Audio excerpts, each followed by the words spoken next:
Dans leur livre « La remontada n'aura plus lieu », Damien Degore et Arnaud Herman, journalistes de l'équipe, reviennent sur l'expérience ratée de l'ancien directeur du football du Paris SG, Patrick Kluivert.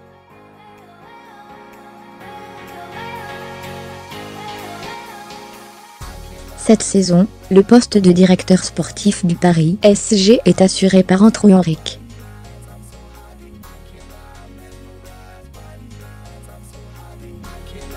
Le Portugais a succédé au mois de juin dernier à Patrick Kluivert, qui a opéré durant quelques mois avec un titre différent, de directeur du football.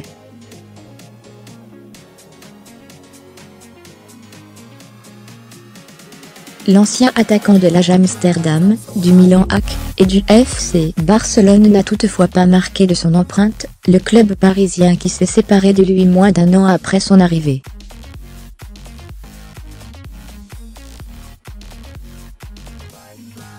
Dans leur livre « PSG, la remontada n'aura plus lieu », retraçant l'actualité des derniers mois agités du Paris SG, avec les épisodes de la remontada de Barcelone, et la signature de Neymar notamment, les journalistes de l'équipe, Damien Degore et Arnaud Herman, reviennent sur le passage du Néerlandais, considéré par beaucoup comme un homme aussi agréable et drôle qu'incompétent.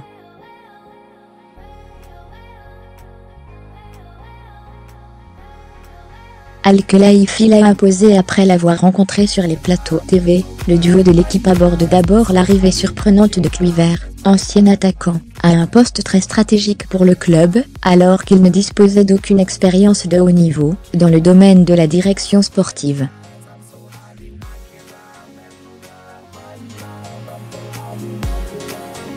Nasser Al-Khelaifi, à qui l'on doit ce recrutement, a rencontré l'ancien international sur les plateaux de Bein Sport.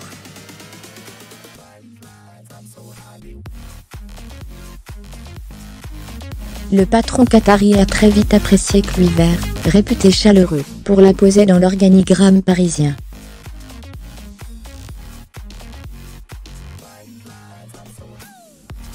Sa nomination a d'ailleurs surpris beaucoup de monde puisqu'Olivier Letemps, directeur sportif adjoint, a avoué avoir appris la nouvelle un quart d'heure avant l'officialisation.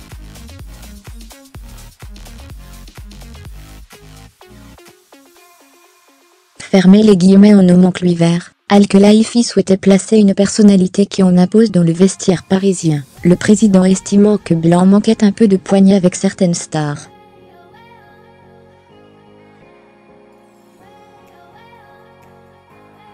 Les qualités humaines de Kluivert ont été d'ailleurs très appréciées du côté des joueurs.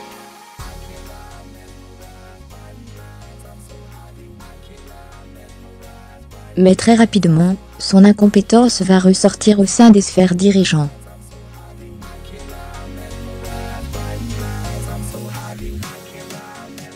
Sa force de travail et son réseau apparaissent assez limités, peut-on lire dans le livre.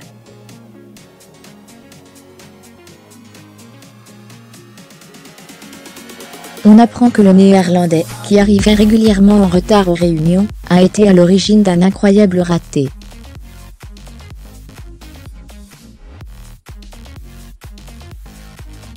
Le Paris SG cherchait un adversaire pour un match amical au mois de janvier 2017 et Kluivert s'est immiscé dans ce dossier compliqué en proposant un coup de main.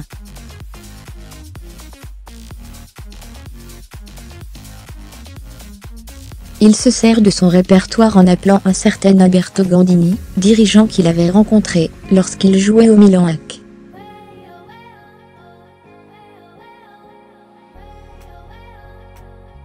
Un accord est vite trouvé au téléphone. L'ancien attaquant tout fier de lui a annoncé la bonne nouvelle à sa direction.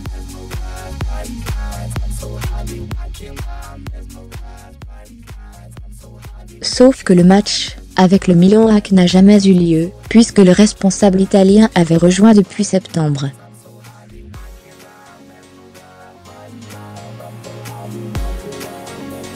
L'AS Rome. Aussi incroyable que cela puisse paraître, le directeur du football parisien n'avait pas réalisé cela au cours de la discussion. Il était donc tombé d'accord pour organiser un match face au club romain sans le savoir.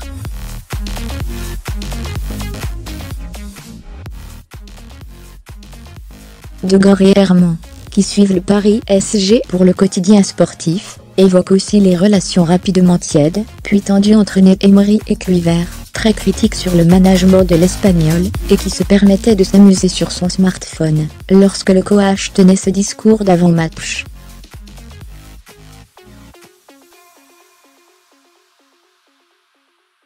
Une attitude peu appréciée par le bouillon espagnol. Point de tension, avec une Emery sur les transferts. Les deux hommes ont eu des avis divergents sur le recrutement au mercato d'hiver, Emery souhaitant recruter Gonçalo Guedes, tandis que Kluivert voulait un Argentin, Lucas Alario.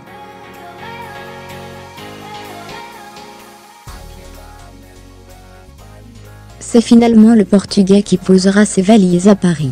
Kluivert réussira tout de même un bon coup en faisant signer Draxler contre 38 M €.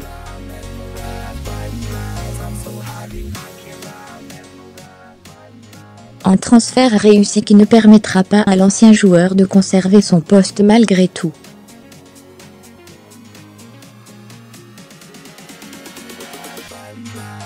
Quelques mois plus tard, Nasser Al-Khelaifi, l'homme qui l'avait imposé à Paris, le débarquera sans regret du navire parisien, qui s'apprêtait à changer de dimension, avec les arrivées de Neymar et Mbappé.